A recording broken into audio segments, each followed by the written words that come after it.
কে কারে কোন সংগ্রামী উপস্থিতি এই পর্যায়ে আমাদের সামনে বক্তব্য রাখবেন আমার বাংলাদেশ পার্টির সম্মানিত উপদেষ্টা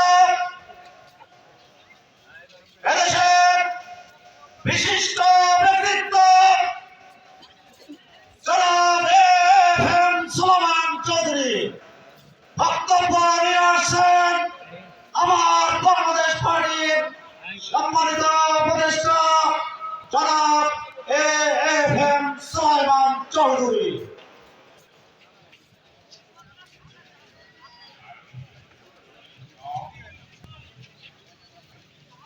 আসসালামু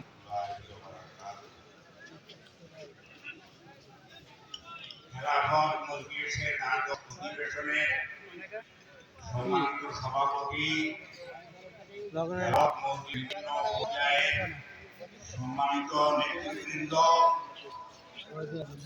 সহযোগী বিভিন্ন রাজনৈতিক দলের